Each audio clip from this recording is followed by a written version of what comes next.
What's up, YouTube, and welcome to Pimpage Pickups, episode 10. I cannot believe it has been the 10th episode. I am practically complete with my goal of pimping out my cube. Well, prior to about 2 days ago, I was only about 14 cards away, and they were the more expensive ones, Force of Will, Tarmogoyf, those ones.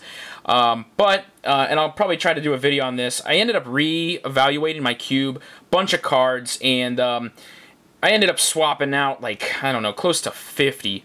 So I got some more cards to go after, and more videos for you guys, I guess. So let's get right into it. Starting off, I got a 7th edition Lanowar Elves. This card, in my opinion, is the ultimate pimpage for the foils.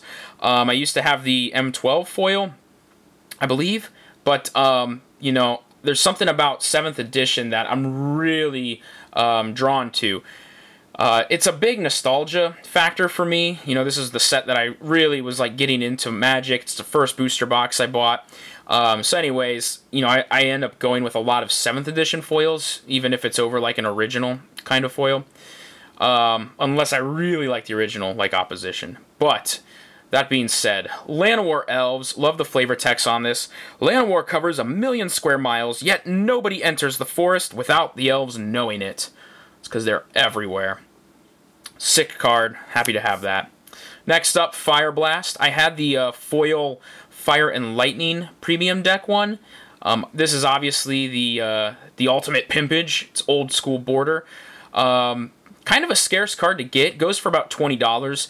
I was lucky to find this on eBay for $10. Free shipping from Australia. So happy that this made it to me in one piece. Pretty quick, actually, too. And got a really good price on it. So Fireblast, get in the cube. Next up is Grizzle Bran.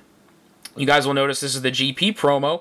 I typically go with the original set or original artwork. However, with Grizzle Bran, I actually equally like both artworks. And there's a thing about Avacyn Restored foils that I don't really care for. They just don't look that great. So when I took all that into consideration, and the fact that the Avacyn Grizzle Bran was going for roughly about $50 to $80 at the time, and this one was on eBay for $20 flat, free shipping, no tax, I decided I would just pick this guy up. And pretty happy, because I like the artwork on this a lot. Moving right along, got Kiara, the Crashing Wave. Very solid Planeswalker in cube. I'm really impressed with this card. And, well, thanks to the dual deck reprint, this card completely tanked. I picked this up for $18. It'll still probably drop some more. I mean, look at Vraska. So yeah, happy to have Kiara, foil Kiara in my deck, or in my cube now. Moving right along, got Mishra's Factory. This card and the next card are ones I've held off because their non-foil counterparts are only like $2 or $3, so the jump is pretty hefty, considering this one and the next card I'm about to show you both go for like 40 to 50. Got this off Troll and Toad for 33 with my credit, so pretty good price, and had to eventually get it. So Mishra's Factory foil. And the next card is Tangle Wire from Nemesis, the original, old border, really pops nicely. There is the FTV version, much cheaper, but, you know, there's something about the old school border that I just love. Look at that shine. So awesome. So there's Tangle Wire. Next up is Monastery Mentor. Ever since this card was spoiled, I was like, man, I want you in my cube. Decided to cut Linvala for Monastery Mentor. Linvala is a fine card, but she didn't turn off a whole lot of creatures in my cube. And, you know, this guy is just rock solid. Played in Vintage, just does a lot, especially if you kind of build around him with, you know, like a blue-white, maybe even red kind of shell. Maybe get Young Pyromancer, Snapcaster, just go off with a bunch of spells. It's totally a lot of fun to play with. Brimaz, King of Oreskos. There's really not much to say about this guy. He is a powerhouse in the mono-white aggro deck. Just an efficient card. Really happy to get this guy. I kept waiting and waiting, hoping to snatch him up for a cheaper price. because he was retailing for 50, and I think I ended up paying like 44 or 45, and I was hoping to go get under 40, but there was just none showing up, and I waited a long time, and finally I was like, I gotta have this guy before my friends come over, because I want to be able to cube with him, since I did not have the non-foil. I guess that made sense. I didn't have the non-foil, and so picked him up before it was time to cube, and no regrets. Very, very happy. Got to play with him. Wrecked face. Awesome. Next up, Tezzeret, Agent of Bolas. I love the Tinker blue-black control archetype with Tezzeret smashed in there as like another kind of win condition. Really, really solid card. This guy retails for about 60 bucks. Found him on eBay for $40 flat, and really happy to get him. There's a chance that he might be the other Planeswalker in Modern Masters 2. As you guys know, Karn was spoiled, and typically I believe they kind of run 2 Planeswalkers in these sets. He might be one. He's kind of a niche archetype, but could use a reprint. But we'll see. Not really sure yet. Next up, Blight Steel Colossus. Just got done talking about Tinker. This is probably one of your best Tinker targets in Cube. Yeah, you can like turn 1, turn 2, the latest turn 3 out an 11/11 Trample Infect Indestructible. Yeah, that usually gets there. So I had some Channel Fireball credit. Picked this guy up, slight play. I think he was like 45. Might have been 40, I can't remember. But really happy to finally have this guy in foil. Looks good. And next up, Coalition Relic. This was one that I was kind of holding off on. It's like a $6 or $7 rare, and was printed in one of those premium series decks. And this foil goes for like 60 bucks. And I feel like there's a foil reprint imminent. I could easily see this in Modern Masters 2. And the foil reprint, you know, judging off of how Modern Masters 1 foils were for kind of the non-modern and legacy played cards, this is just kind of like an EDH staple, a cube staple. But I think this would fix a lot of mana problems in Modern Masters 2, so I could definitely see this being reprinted. But again, I had leftover credit. I decided, let's go ahead and pull the trigger on this. This was SP for 50 from Channel Fireball. So now I don't have to worry about it if it is reprinted. And if not, then sweet for me. Okay, Pernicious Deed, old school from Apocalypse. This is the one I wanted. You know, I was tempted a lot with some cheap Grand Prix foil Pernicious Deeds. But I was like, no, I want the old border. I had the old border Vindicate. I love the artwork on this so much more. It screams, you know, Freyalise to me. I like the flavor text. She says, Yawgmoth, Freyalise whispered as she set the bomb. Now you will pay for your treachery. So some really good, you know, lore entwined in that. But this is typically retails for like $70 to $80 on the major websites. Got this off eBay for $40 flat. Free shipping, no tax. Super happy to finally have that foil in my cube. Next up is Sword of Fire and Ice.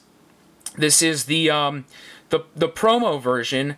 I think I like the Modern Masters artworks for Fire and Ice and Light and Shadow. I kind of wanted to go with that whole similar feel in the artwork, but I already had the old framed border Light and Shadow, and this is just it's a cheaper foil, and I really, really like old border. So I was kind of torn, and I still don't know if eventually one day I'll switch to the Modern Masters, or if I'll just stick with old border, because I really like old border cards. But there you go, Fire and Ice. And the last sword I needed, picked it up also from Troll and Toad with credit, Feast and Famine. Really, really sweet card. Now I've got all the foil swords, got the 3 old border ones. Maybe one day they'll make old border for the other 2 swords, and I'll have like the completed set. But really, really sweet looking card there. Next up, Karn Liberated. So as most of you guys know, if you hadn't seen my video, I made a tough decision to sell off basically the bulk of my Modern and Legacy decks, you know, the Tarmogoyfs, the Fetch Lands from Zendikar, got rid of Force of Wills, Serum Visions, just a bunch of stuff. And you guys can watch that video for the explanation as to why.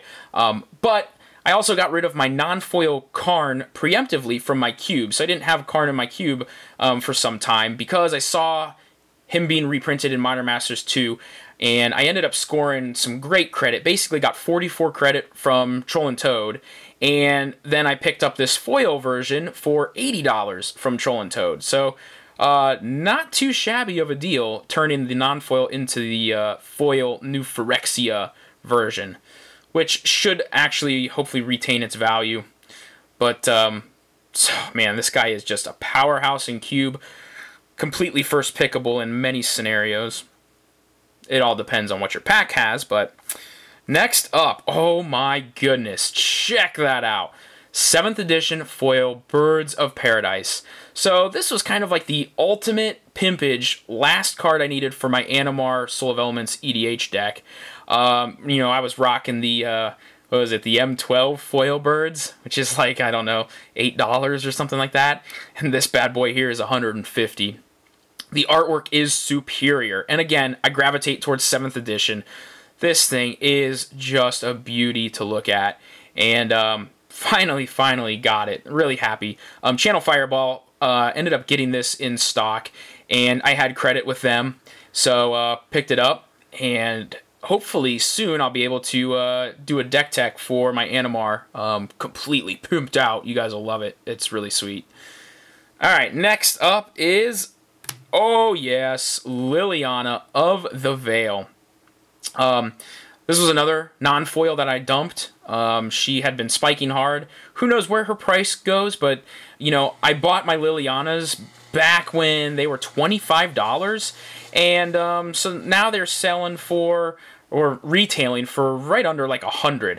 I ended up selling mine on eBay for like $89 each, and Troll and Toad had this foil Liliana of the Veil for $195. So basically turned 2 non-foil Lilianas into a foil Liliana, which is the ultimate goal anyway. But there you have it, foil Lily.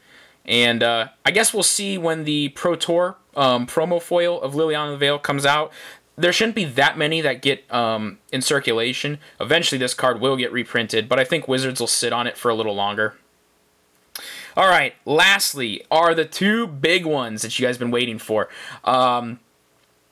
This is where the bulk of all my credit went to from Troll and Toad. I basically just turned in the cards that I felt would, you know, probably be reprinted at some point.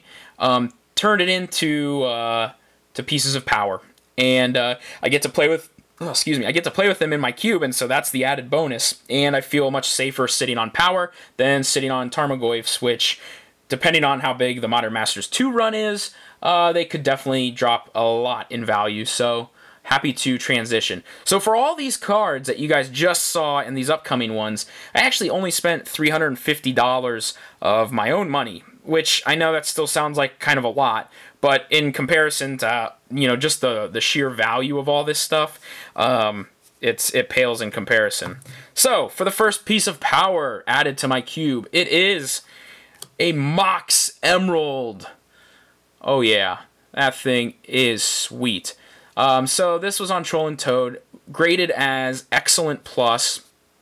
That's pretty much like a, I would grade it as a really good, moderately played. The front has a little bit of dirt, the back has some whitening, no creases or bends or anything like that. Just a fantastic looking card. Mox Emerald. And this was originally Troll and Toad listed for $800, and then they finally dropped the price down to $650. So I ended up using my credit, $650, to pick up a Mox Emerald Excellent Plus.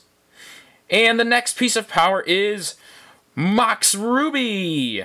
So got 2 Moxes now. Really happy to have these added to my cube. And this was graded by Troll and Toad as Excellent and listed for $700. They might have been able to drop it if I waited it out, but I felt like 700 was actually a really good price in comparison to the market. And surprisingly, even though this got an excellent and the Mox Emerald got an excellent plus, I feel like this is actually in better condition. The front is really good looking, really clean, and the back just has some minor whitening. I mean, I'm going kind of strict on, well, I don't know. We got some time. Might as well kind of show you. It's still in the perfect sleeve. I don't know. This camera's kind of being... Alright, so you can see basically border whitening. And there's really not anything else beyond that. It's just border whitening. But, yeah, really, really happy to turn all those cards into 2 pieces of power and a bunch more foils for my cube. So that was the Ruby, and I'll show you guys the Emerald. Still in the... I'll keep it in the perfect fit. But see that? This was great as excellent plus. I feel like the Ruby was actually in better condition. But, you know, again, whitening, it's nothing that's like fantastic for grading. You know, I don't deal with grading. I just wanted playable Moxes. You know, the real deal. And definitely happy to go with a reliable website like Troll and Toad. So, boom, there you have it. 2 Moxes. I hope you guys enjoyed Pimpage Pickups number 10. And look forward to episode 11. I'll have a bunch of... Well, there'll be smaller foils because I changed out a lot of stuff. But there should be some pretty good stuff coming too. I've got an extra 400 credits still with Troll and Toad. Kind of debating if I should try to go after another Mox, like a Mox Pearl that's on there. Or, you know, break it down, get like a Nether Void and maybe some other cool cards like that. Not sure yet. I'll probably go with the Mox. But you never know. So I hope you guys enjoyed watching, and I will catch you guys all later. See ya!